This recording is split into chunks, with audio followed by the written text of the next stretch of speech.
realmente lo que queremos es cómo podemos cooperar mejor entre nosotros en la sociedad para poder vivir mejor. Hay parte que, bueno, uno trabaja para uno mismo, pero está la parte de todo lo común, las calles hasta los bosques, desde la seguridad hasta mucho tipo de oportunidades económicas gracias a infraestructuras que tienen que ser creadas por común, desde educación hasta ferrorías o aeropuertos, calles, buenas vías para no tener que perder todo el tiempo en la autopista. Todo esto impacta al final del día nuestra calidad de vida y no solamente eso, pero también cómo nos relacionamos con compatriotas. Así que es una pregunta muy importante. Una de las que estamos subiendo cada semana.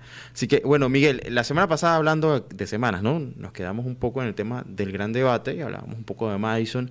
Para entrar en contexto, ¿no? Hablábamos porque es importante considerar aspectos básicos como que en el tema de la construcción constitucional, el ver la naturaleza humana es importante. El hecho de que no somos ángeles nos debe permitir, digamos, generar esas estructuras constitucionales que mencionaba, basadas en el comportamiento y no en lo esperado.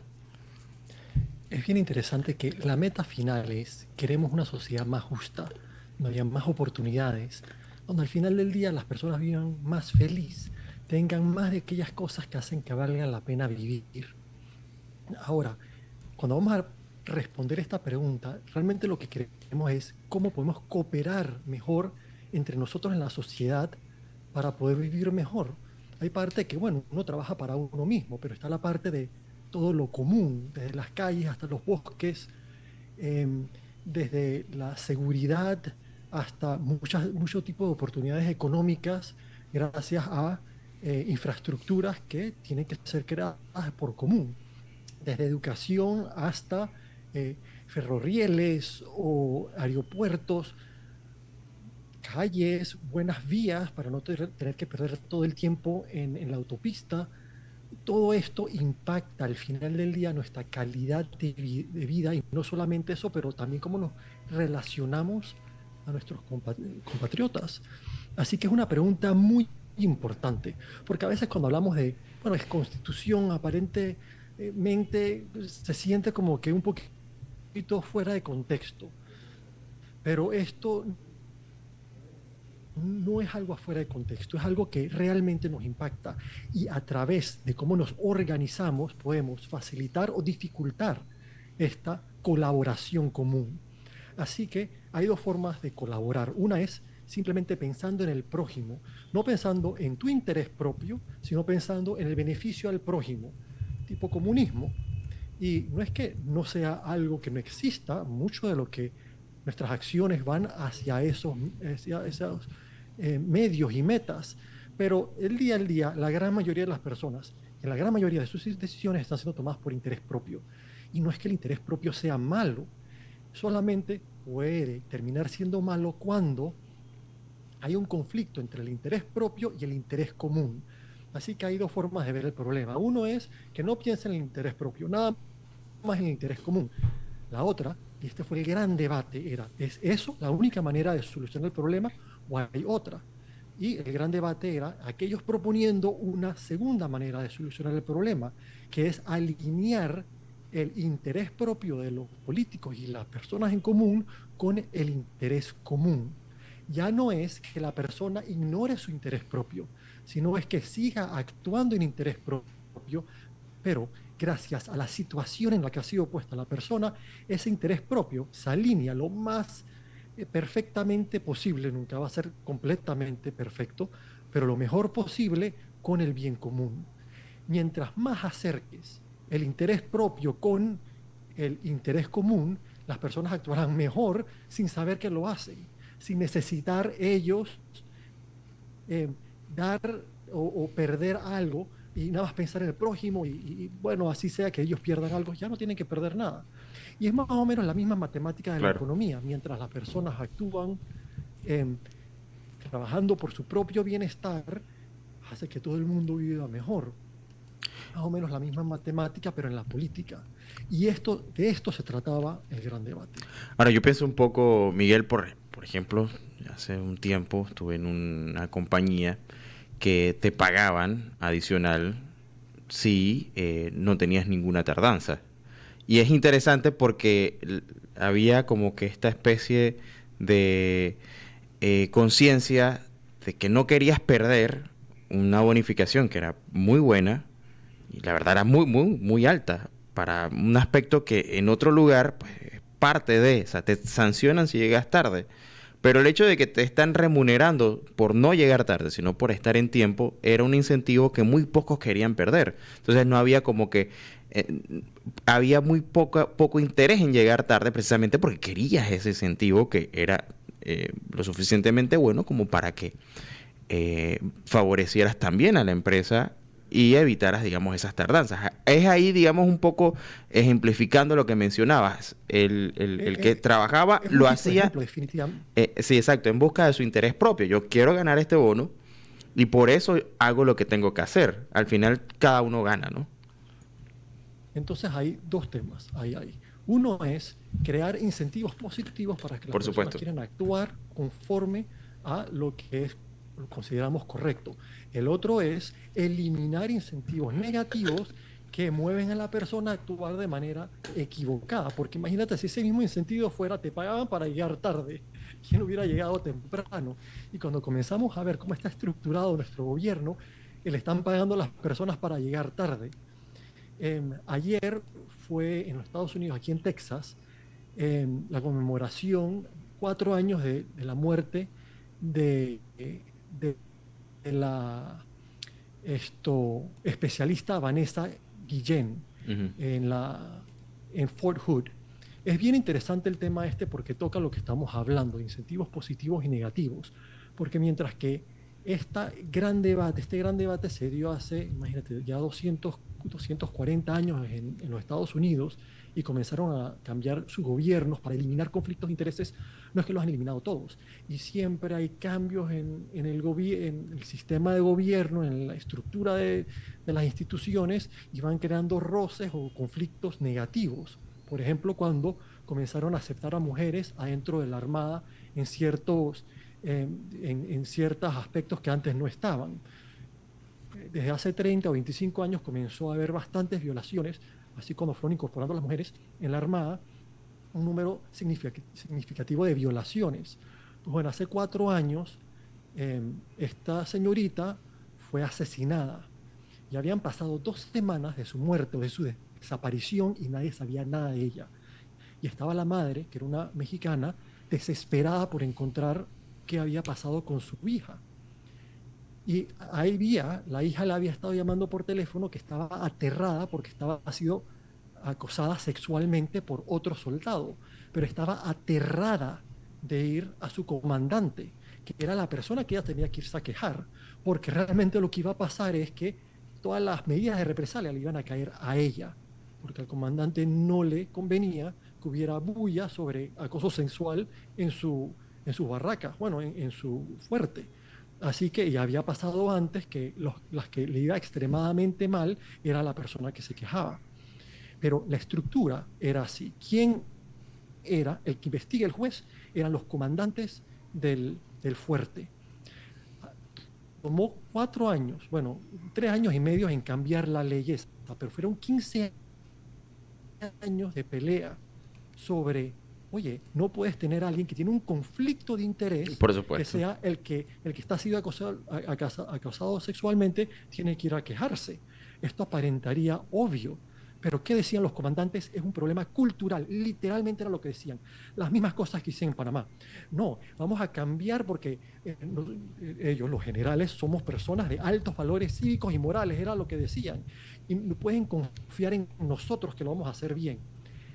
El porcentaje de personas de estos casos que agarraban y llevaban a la cárcel era 1%, menos que en Haití, 1%. Y todavía estaban diciendo que el problema era cultural, que era un problema Ujú. de valores cívicos y morales adentro de la Armada y eso era lo que había que cambiar. O sea, Y era tenían un el problema pocotón de estructural. clases sobre Pero obviamente, no importa cuántas clases tú le dejas a las personas, Ujú. cuántas normativas hagas adentro de la Armada, si no le conviene al que toma la decisión, simplemente no lo va a hacer. Y como no había repercusiones sobre ellos, porque son los que tenían que enjuiciar a ellos mismos, incluso en la Armada de los Estados Unidos, a través de toda su historia, ni un general había sido llevado a la corte por acoso sexual. El día después que cambiaron la ley, que ya no eran los generales, sino eran fiscales completamente separados de la línea de mando militar, que eran los que investigaban y llevaban a juicio. Al día siguiente, el primer general fue llevado a juicio. Pero ¿qué decían los generales? Mientras que violaban a las mujeres, que eran valores cívicos y morales. Se llenaban la boca de eso, igual que en Panamá. Tú preguntas, ¿tú por qué crees que no quieren que cambie? Porque tienen todo el poder. Obviamente es un problema de valores cívicos y morales. Ustedes piensen en eso, no en cambiar la estructura. No ha terminado en Estados Unidos este gran debate, esta lucha. Todavía tienen que darla. Pero en Panamá estamos 230 años perdidos y tenemos que hacer muchos cambios. Ahora, Miguel, y me parece interesante que tú mencionas que no ha terminado todavía este gran debate porque la sociedad se va transformando, la sociedad va evolucionando junto con la tecnología. Por supuesto que también surgen nuevos comportamientos, hoy hay mucho mayor acceso a la información, hoy la transparencia es mucho más demandada que antes, porque con la inmediatez con la que uno recibe, digamos, las noticias, uno quisiera también tener lo mismo en el tema de acceso al conocimiento de las finanzas públicas, a los nombramientos. Se ha vuelto, digamos, hasta muy popular y de moda investigar las planillas estatales. Hace unos años esto era prácticamente, no voy a decir que imposible, pero no se estilaba, no se pensaba en hacer este tipo de análisis de la gestión pública. La sociedad ha venido transformándose, así que los debates se tienen que dar de la misma manera.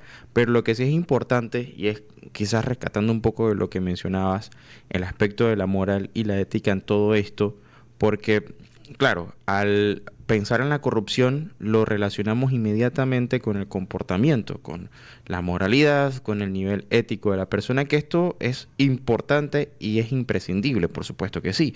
Sin No duda. obstante, quizás el enfoque sea de otra manera, no tanto en la persona, sino más bien en qué hace el sistema para garantizar que independientemente del nivel ético o de los valores que tenga el individuo que esté dentro de la administración pública, este no perjudique a la misma administración.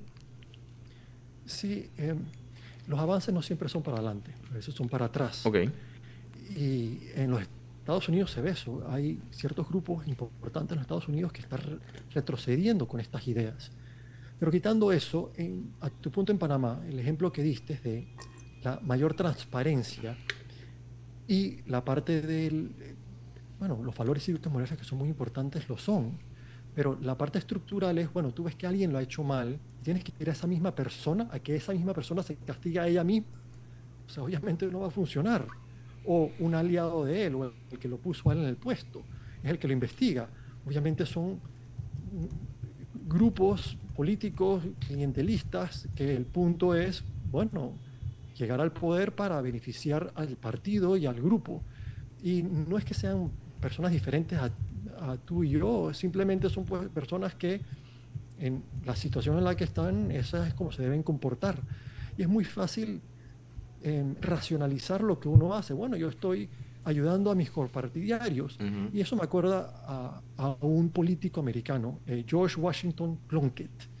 Él era un senador en Nueva York del Tammany Hall Machine, que era un partido político casi dictatorial en Nueva York al final del siglo XX. Y en esa época era extremadamente parecido a Panamá, que los políticos controlaban casi todos los puestos dentro de la administración de AEDO y era extremadamente corrupto. Y George Washington Plunkett era conocido por extremadamente corrupto y cínicamente honesto. Y una de las cosas que decía era, sobre uno de sus oponentes principales. Estamos en desacuerdo en casi todo, Ujú. excepto, perdón, estamos en desacuerdo en casi todo, excepto que si te estás en la política, estás ahí para ganar algo de ello. Y él era otra de esas personas que decía que el problema era no cambiar la constitución y se opuso a cambiar la constitución de Nueva York cuando quisieron, bueno, cuando al final la cambiaron, Ujú. el sistema de mérito. ¿Te acuerdas que estábamos hablando hace un par de semanas de cómo está estructurado el sistema de mérito en la mayoría de Así los es. estados? Pero bueno, él se opuso a que lo hicieran en Nueva York porque decía, una vez más, que era un problema de valores cívicos y morales, era cambiar a las personas, no a la constitución y las estructuras. Obviamente él quería poder seguir poniendo de a dedo a todos sus partidarios en puestos y, bueno, beneficiarse económica y políticamente de ello. Así que es una mezcla al final. Sí, es muy bueno tener personas que lo quieran hacer bien, pero también tenemos que tener la estructura para que el día que alguien lo haga mal, al juez o al fiscal donde va a ser una persona independiente, que no dependa de estas personas. Y de eso se trata el gran debate que tuvieron los estadounidenses Ujú. hace 230 años, cuando por fin diseñaron y instituyeron su segunda constitución federal y después cambiaron todas las constituciones estatales para reflejar esta nueva forma de ver el problema. No es que una lista de principios y, como dicen en Panamá, cada vez que entro en una de estas grupos que están hablando de la Constitución y describen qué es la Constitución, describen como consenso y compromiso de la sociedad política. Bueno, un compromiso en que todos vamos a actuar basados en estos reglamentos, pero nunca te hablan de cómo es la estructura. Y los americanos en esa época dijeron, no, muy bien, que haya compromiso, pero incluso el día que no lo haya, si alguien lo hace mal, esa persona no tenga dónde esconderse, Porque porque hay no una tenga... estructura que permite, digamos, la formación, que permite esa conciencia que no solamente sea colectiva, sino que se adopte de forma individual, que permita que todo funcione, aunque no todos estén de acuerdo. Así es, que si yo hago algo mal, que no sea a mí al que tiene que venir a quejarse o a mi aliado al que tiene que quejarse a que ponga orden. No, no va a funcionar nunca.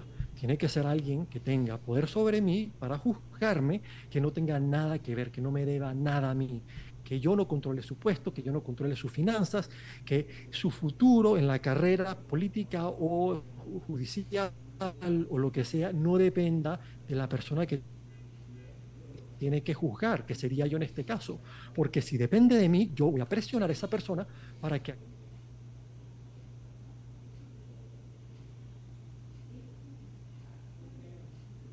Ujú.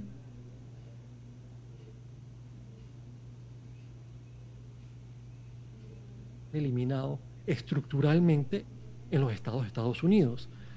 Y es un tema extremadamente fructífero.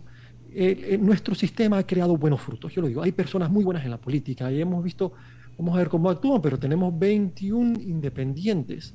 Oye, un buen tasado de frutos, pero todavía son muy pocos, son 71 en total. Si tuviéramos 60 buenos frutos, entonces ya estuviéramos realmente andando bien como país. Y esa es la matemática, cómo tú ofreces una estructura que facilita que las personas actúen mejor, que dé mejores frutos, más mejores frutos. Y esa es la matemática del gran debate. No es solamente depender en personas que van a ser altruistas y nunca van a pensar en sus propios beneficios, sino solamente en el beneficio de la sociedad. Porque la realidad, y la vivimos en Panamá, es que cada vez que se tropiezan, bueno, se tropiezan fácilmente porque cada vez que se dan contra un conflicto de intereses, hacen lo que les beneficia, Claro. que es lo que el humano típico hace. No puedes basarte en eso en un sistema porque terminamos como en Panamá. Ahora, ya llegando sobre el final, Miguel, y esto es muy interesante porque parece contraintuitivo, no obstante, el sacar el altruismo de el discurso que se ha presentado pudiera ser incluso más beneficioso que dejarlo allí. Por supuesto que es entendible el hecho de que debe haber buena voluntad y todos esperamos que haya buena voluntad en la política y hay mucha esperanza y mucha confianza, pero no podemos o no hay garantía de que eso al final sea lo que resuelva el problema.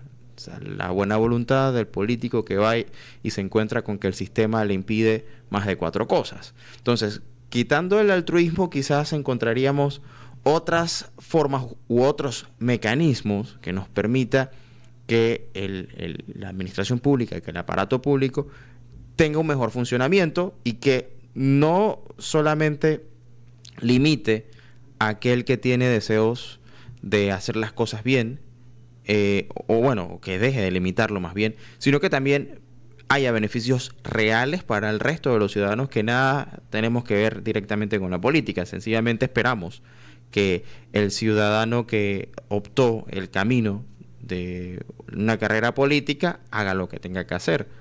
Al final todos nosotros ponemos ese voto de esperanza en aquellos políticos, esperando que ellos realmente hagan. Y al final no pasa, o sea, muchas veces hay limitantes, etcétera. Cambiando un poco el esquema, pudiéramos encontrar que, bueno, nos encontramos con que sí hay oportunidades de ver que hay un trabajo real que beneficien tanto para el que toma la decisión. Y con esto cierro, porque un ejemplo reciente fue el aspecto de que ha sido mal visto de un alcalde electo que se acogió una ley que pues le daba la opción de quedarse con el salario más alto. Y aquí yo entiendo la parte que tú mencionas altruista y que muchos pensarían debe ser el camino de la política. Renuncia a tu salario más alto y quédate pues con el salario que te da pues el puesto al que aspiraste voluntariamente, porque nadie lo obligó. No obstante, nadie como individuo, salvo que le sobre el dinero, y esos son casos muy raros, va a decir, voy a meterme en esto perdiendo mi libertad, digamos, de poder hacer con mi tiempo lo que quiero, trabajando para otros de gratis. O sea, es muy raro. O sea, humanamente hablando, regularmente siempre buscamos nuestro beneficio. Y quiero agregar a eso que quizás ese tema sí es más blanco y negro, de que él tenía una decisión de decir sí o no, pero muchas de las decisiones que se toman dentro del gobierno no son tan blanco y negro. Es un funcionario que quizás lo quisiera hacer bien. Si estuviera en una posición de independencia estructural, podría tomar sus decisiones completamente de manera imparcial. Claro, Es por decir, supuesto. no tuviera un conflicto, no hay una fuerza que lo está llevando hacia lo negativo. Pero no es tan fácil. Ocurre que no es tan fácil. Puede ser en cualquier funcionario público. Si él está ahí mientras que esté actuando bien conforme a la jerarquía política y cuando no actúe conforme a sus intereses, pone su propio bienestar en riesgo, ya esa persona no puede ser imparcial. No puede ser imparcial porque tiene un conflicto de intereses. Entonces, eso es lo que tenemos, parte de lo que tenemos que solucionar. Y a lo que decías, sé que tenemos medio minuto nada más, pero es el error, hay un error que cometemos genéticamente, que es que nos enfocamos, cuando vemos una persona actúa de una manera, creemos que es algo adentro de ellos, e ignoramos la situación en la que la persona está. Hay que aprender a abrir un poquito el enfoque y ver, oye, ¿en qué posición estaba él? ¿Qué intereses, qué presiones lo estaban sobre él que lo estaban llevando a actuar de una u otra manera? Y ahí entonces podemos ver realmente qué es lo que está atrás de su comportamiento y podemos mejorar el comportamiento de él o personas parecidas a una posición en la que él está al cambiar la situación. Por supuesto, un tema sumamente complejo, definitivamente, Miguel, pero muchísimas gracias. Ojalá lo sigamos conversando en la siguiente semana y ahondando un poco estos aspectos, ¿no? Y cómo encontrar esas estructuras para crear justicia, pero desde otras perspectivas, no las usuales o las que pensamos son las más lógicas o intuitivas. Así que un fuerte abrazo hasta Houston. Miguel Erroz, arquitecto y autor de esta gran obra que le recomiendo leerse, Estructuras para crear justicia, vanguardias del diseño constitucional. para que puedan ver un poco esa comparativa, ¿no?, entre las constituciones americanas y la panameña. Así que un fuerte abrazo y nos vemos la próxima semana, si te parece. Así será, un gusto. Son las 4:03 de la tarde, seguimos con más Relax aquí por Radio Ancon y seguimos con APL Radio, con nuestros amigos de la Academia Panameña de la Lengua. Hoy con un tema muy interesante, nos acompaña el maestro Modesto Tuñón, periodista, es profesor, y también es autor de varios libros especializados en temas de comunicación y ambiente, una eminencia en el tema comunicacional panameño. Gracias, maestro, por acompañarnos esta tarde aquí en Radio Ancon. Buenas tardes. Muy buenas tardes, ¿cómo está usted? Bueno, yo estoy bastante contento y complacido de tenerlo aquí conmigo compartiendo hoy este programa. La verdad es que es un gusto tener a personalidades tan importantes en la comunicación panameña, compartiendo también con nuestra audiencia. Sí, estamos muy complacidos de poder participar en este espacio en Radio Ancon, y sobre todo porque en la Academia Panameña de la Lengua hemos estado con varias actividades últimamente que nos satisfacen y nos llenan de orgullo. Primero hubo un encuentro, hace 2 semanas hubo un encuentro de literatos de Centroamérica aquí en Panamá, creo que ya de eso hablaron un poco por acá, y tuvimos la oportunidad de presentar en la Academia a 2 maestros, a Leonardo Padura, el escritor cubano, y también a Sergio Ramírez, escritor nicaragüense. Ambos tienen una obra, digamos, monumental, porque han estado desarrollando tanto novelas como cuentos, ensayos, y Padura también ha estado trabajando en temas de cine, guiones para cine. Y los dos dieron sendas exposiciones en la Academia Panameña de la Lengua.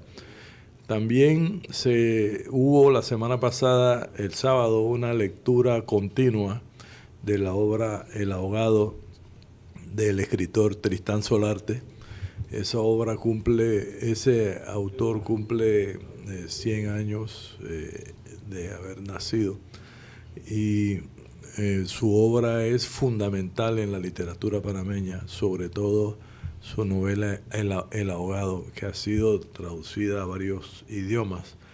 El sábado hubo una lectura continua, varias personas asistieron a la academia, de allí se hizo la lectura de la obra. Muy, muy interesante, sobre todo la dinámica, y tuve la oportunidad de estar allí también presente, participando y viendo un poco el desarrollo de la misma.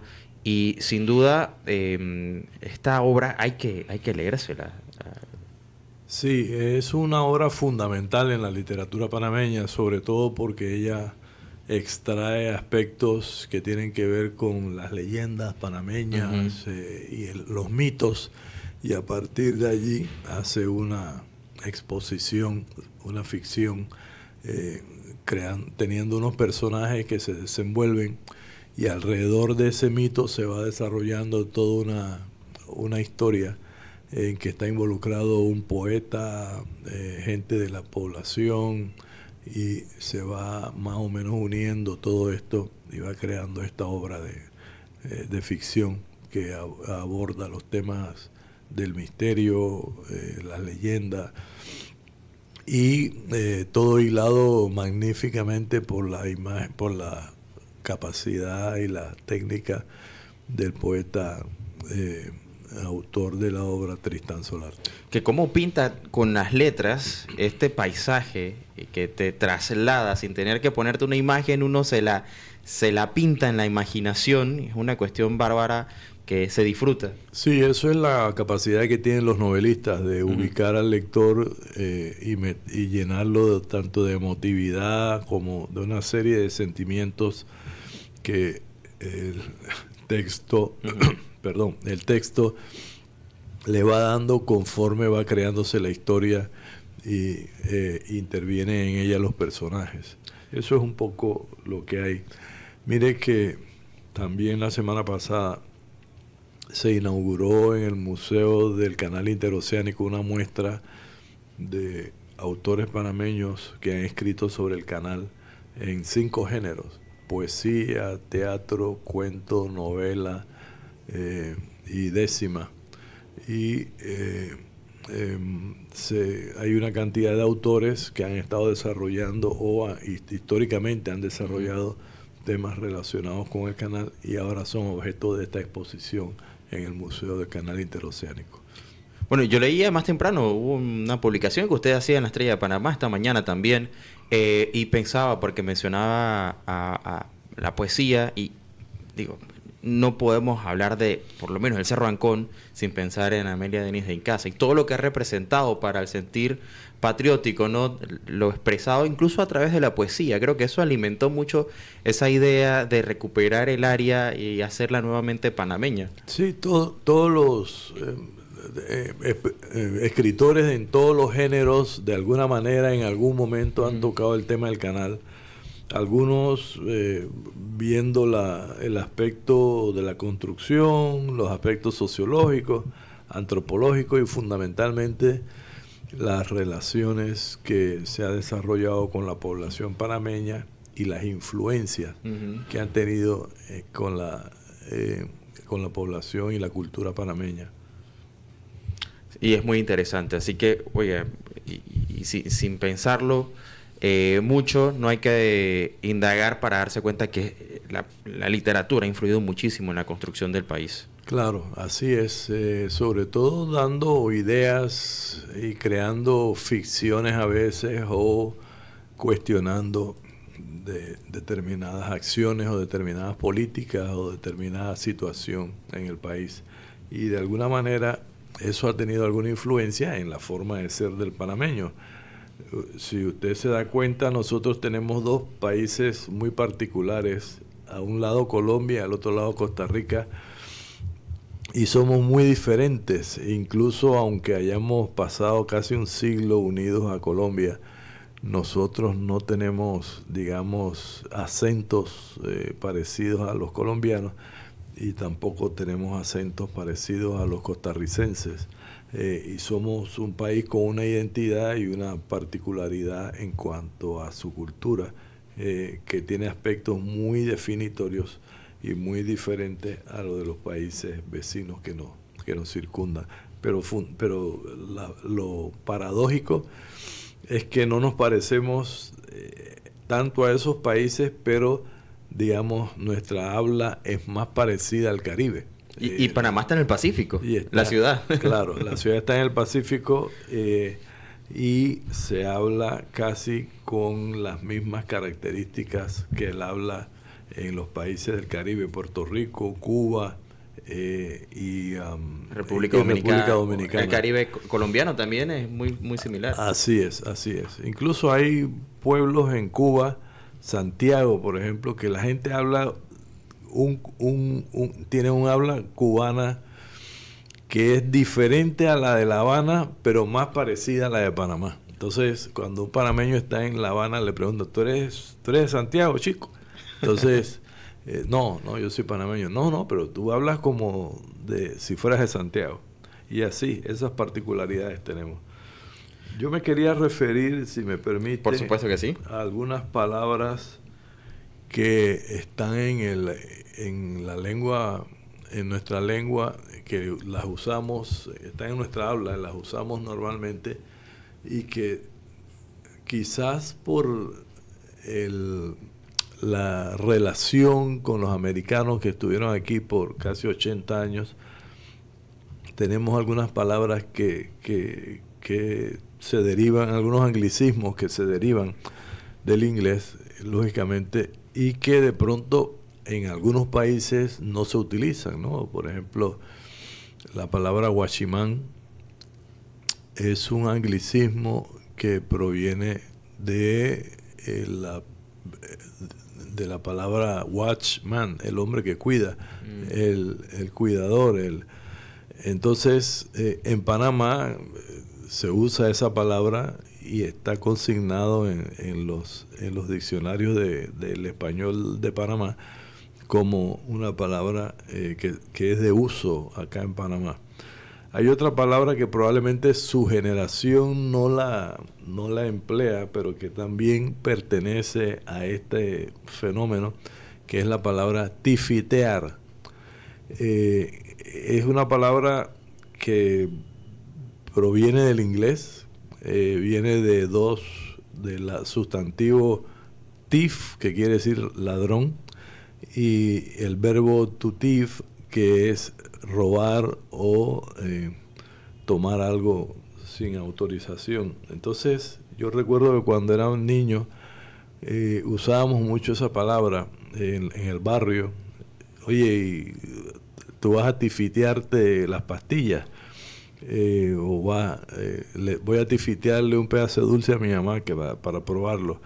Entonces le dábamos ese uso, se le daba ese uso, y era un verbo muy común entre los niños de la época, porque para nosotros era una palabra que realmente decía, no usábamos ni robar, sino usábamos esa palabra, y está ahora en el diccionario de americanismos, y también se consigna en el español en Panamá, el diccionario de la profesora Margarita Vázquez, que es miembro de la Academia Panameña de la Lengua, como una palabra de uso acá en Panamá. En otros países se utiliza también, en el Caribe, en Puerto Rico creo que se usa, en Perú también, pero es una palabra que se utiliza acá. O sea, pudiéramos decir que nace aquí.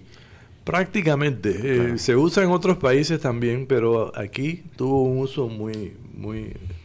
El niño se tifiteó los caramelos que la madre tenía guardados en la alacena, es un ejemplo. Otro, los muchachos se tifitearon los chocolates en la tienda de abarrotes. Son dos ejemplos de ese verbo que es, digamos, es un anglicismo, pero es muy de mucho uso en Panamá en varias generaciones. Y si me permite, también quisiera referirme a algunas palabras que se ha sentido que últimamente no sé por qué tiene tanto peso en el habla común. Es la palabra anuencia. En las oficinas, en la calle, en el taxi, por todos lados, uno escucha la palabra anuencia o la palabra anuente. Estoy anuente a que me llames. Uno dice, anuente a que me llames. Eso quiere decir que le están dando el significado de estoy a la espera. Que es como se interpreta muchas veces, claro que sí. Pero es totalmente equivocado. O sea, está mal usada. No, exacto. La palabra anuencia quiere decir... Mire, el diccionario de la Real Academia Española de la Lengua le da más o menos como 8 significados, tiene como 8 palabras que puede ser consentimiento, puede ser aprobación, puede ser conformidad, beneplácito, asentimiento, aquiescencia, licencia, tolerancia y permiso. La palabra anuencia o Estar anuente. el estar anuente no significa para nada ni estar informado, ni estar esperando, ni estar Como estar al tanto, no es eso. Ese no es el significado. Es un significado. Mire, todas las palabras que le he dicho, todos los términos que le he dicho, que he mencionado: consentimiento, aprobación, conformidad, beneplácito, asentimiento, aquiescencia, licencia, tolerancia y permiso. La palabra anuencia viene del latín, del verbo adnuere o anuere, y originalmente significaba hacer un gesto afirmativo con la cabeza. Eso quiere decir que en su esencia ella viene de estar como estar de acuerdo. Aceptar o estar de acuerdo. Ejemplo, hay anuencia del director para salir 1 hora antes de la empresa. Eso quiere decir, hay la disposición, hay el permiso, hay la aceptación. El ministro dio su anuencia al aumento de salario de los conductores, es decir, autorizó. Tenemos la anuencia del profesor para asistir a clases en ropa particular. Otro ejemplo, la alcaldía está anuente a la celebración de la fiesta patronal hasta las 2 de la mañana. no significa ni enterarse, ni esperar, ni estar informado. Por ejemplo, uso incorrecto. Los ejemplos que voy a decir ahora son ejemplos de uso incorrecto. Estoy anuente a tu llamada para conocer tu opinión. Los estudiantes estarán anuentes a los datos que brinde la profesora. Estamos anuentes a la hora del concierto. Si eso quiere decir estamos a la espera de la hora del concierto, es incorrecto. Podemos decir estamos a la espera de la hora del concierto. Los estudiantes estarán al tanto de los datos que brinde la profesora.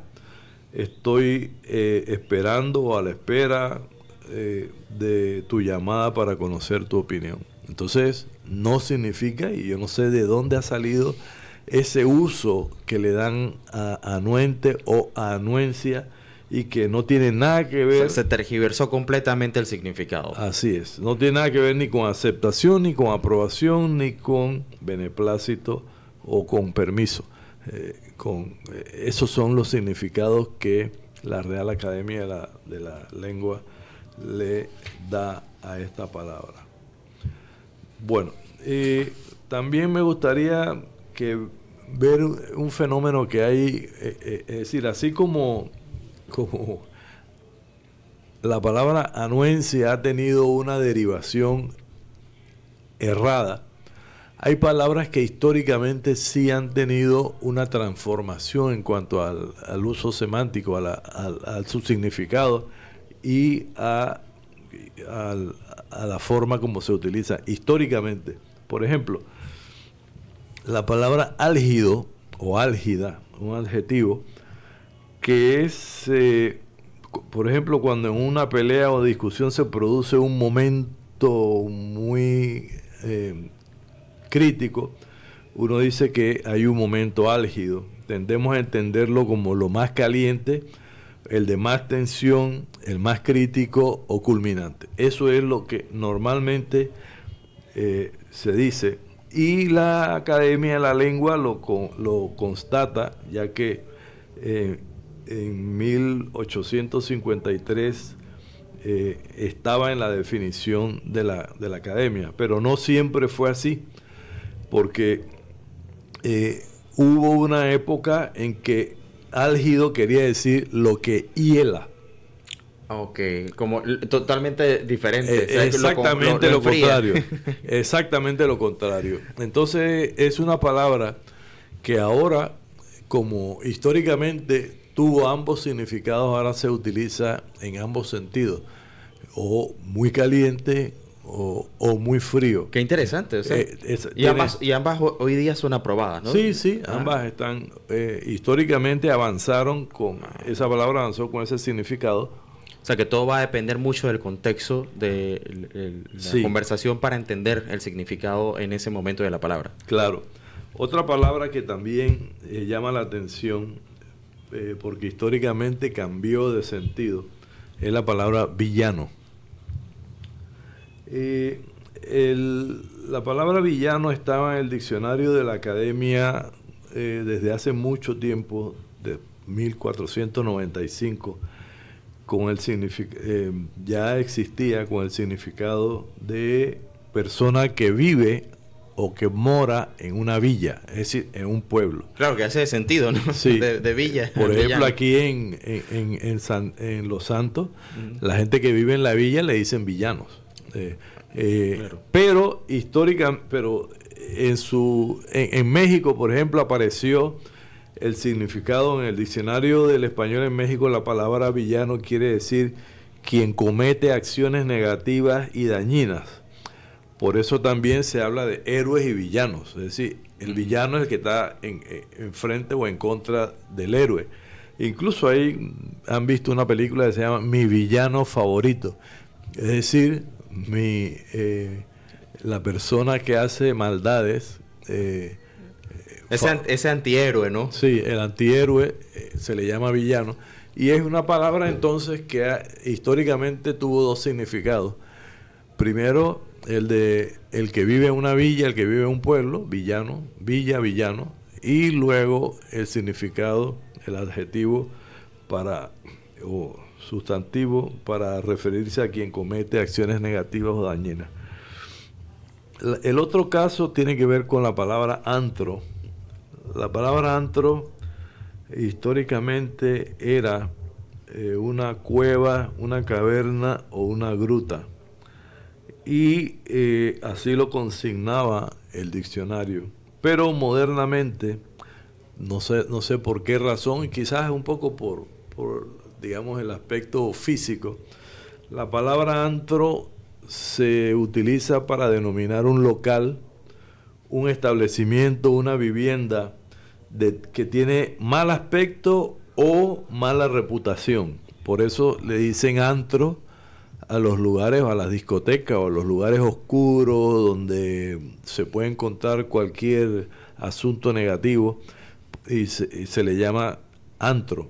Más Entonces, por las características que por ser propiamente el lugar donde se va uno a divertir, ¿no? Sí, entonces es una palabra que ha tenido esa variación. Originalmente era cueva, caverna o gruta. Evidentemente que los locales nocturnos tienen más o menos las características. Exactamente.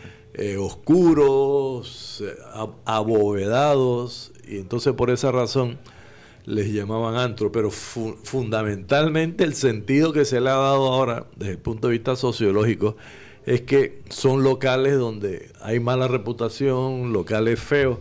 Incluso se le llama antro también a una casa muy descuidada o donde hay malos olores, que es muy oscura, que no tiene luz, que todos estos fenómenos aparecen y entonces uno dice, oye, pero este tipo vive en un antro. Uno usa ese ejemplo con la finalidad de rescatar el aspecto negativo que tiene el local, la vivienda o el espacio donde vive alguien. Por supuesto, y aunque bueno, en otros países, digamos el sinónimo de discoteca, ¿no? Que propiamente como más se identifica. Pero qué interesante que hay muchísimas palabras que utilizamos muchas veces, valga la redundancia, y las vamos cambiando de contexto. Sí. Ahora, con el tiempo, viendo, por ejemplo, los últimos términos que usted nos muestra, esto se puede ir transformando y se le va dando ese significado. Sí, porque el habla, al ser utilizada por las sociedades, por las comunidades, se tiende, cada grupo humano trata de usar aquello que le es útil con la finalidad de hacerse entender para que le comprendan mejor. Y muchas veces está vinculado con el desarrollo de ciertas actividades. Usted ve, por ejemplo, que los campesinos se mueven con determinadas características en un espacio físico específico, a determinadas horas. A veces un campesino está cenando a las 5 de la tarde y a las 7 de la noche ya está acostado porque tiene que parar. Bueno, ellos crean un lenguaje muy propio de ellos, que entre ellos se comprenden los aspectos y las cosas van recibiendo ciertos nombres, ciertas características, así como las acciones. Igualmente los peloteros, ¿no? Los jugadores de béisbol o cualquier deporte tiene sus códigos que la gente que no se mueve en esa área le es difícil a veces comprender qué es lo que quiere decir, por ejemplo, antesala en el béisbol, qué significa, cómo le llaman al lugar donde están los jugadores sentados. Al dugout y todo esto, ¿no? Sí, tiene su nombre en español también, pero todo un conjunto de palabras que emanan de ese mundo y que lo comprenden perfectamente quienes se desenvuelven en esa realidad, ¿no? Claro, por último, bueno, no nos queda mucho tiempo lastimosamente, pero tomando un poco el ejemplo que mencionaba de béisbol, uno mira un partido de béisbol hoy día, ya sea aquí en Panamá o de grandes ligas, y escucha palabras como bullpen, home play, home run, que ya son perfectamente utilizadas. Hay mucho impacto de préstamos lingüísticos en nuestro diario vivir. Sí, precisamente por la difusión que tiene y por ser, por ejemplo, un deporte nacional, el fútbol el béisbol, ellos tienen sus categorías. Incluso cuando uno empieza a traducir, la gente se queda así como desorientada porque no comprende. Por ejemplo, si uno, en lugar de decir hit, dice un rodado, que es la palabra, que es la traducción oficial, nadie comprende. No es imparable, es rodado. Mire, acabo de aprender algo. Es un rodado. El imparable también son las palabras que se utilizan, pero si uno en algunos países dice un rodado, entonces no se queda así. Y ahí, cada actividad tiene su lenguaje, sus códigos, que los que se desenvuelven en ella los conocen perfectamente. Bueno, muy interesante. No nos queda tiempo para seguir abordando lastimosamente, pero muchísimas gracias, maestro Tuñón. Quiero preguntarle, sí. Sí, quería invitar al público esta noche, a las 7 de la noche, la Academia Panameña de la Lengua tiene una actividad de celebración del centenario de Kafka, el escritor Kafka, y se va a hacer una presentación, es por Zoom. Los que estén interesados pueden entrar pueden llamar a la Academia de la Lengua o ponerse en contacto con la Academia de la Lengua para que les den la dirección en Zoom, o pueden escribir al correo apelenguas.eventos@gmail.com. Una sola palabra, la letra P, lengua, es decir, la Academia Panameña de la Lengua, @gmail.com. Centenario de Franz Kafka, va a participar la doctora Ela Urriola, la profesora Irina Dardila, que van a dar 2 conferencias sobre Kafka. La primera, un siglo después de Kafka, y la segunda, la profesora Ardila va a hablar sobre la kafkiada de la literatura y la realidad rusa. Bueno, interesante. Con esto nos quedamos y gracias por esa invitación. Así que @gmail.com para que puedas saber más acerca de este evento centenario de Kafka. Muy interesante. Así que, maestro Tuñón, para otra oportunidad, ojalá podamos seguir conversando. Muy interesante nos quedó esa palabra y estamos anuentes. Significa estamos de acuerdo. Así que nos quedamos con eso y con algo que aprendimos hoy. Así que feliz tarde y que esté muy bien. Hasta otra oportunidad. Muchas gracias y buenas tardes a usted y al público que nos está escuchando. Claro que sí. El maestro Modesto Tuñón de la Academia Panameña de la Lengua, periodista, una eminencia también en la comunicación panameña. Así que nos vamos a este último cambio a la vuelta. Estructuras para crear justicia con el arquitecto Miguel Herrera ya está listo con nosotros esperándonos en Zoom. Así que no se vaya, ya volvemos.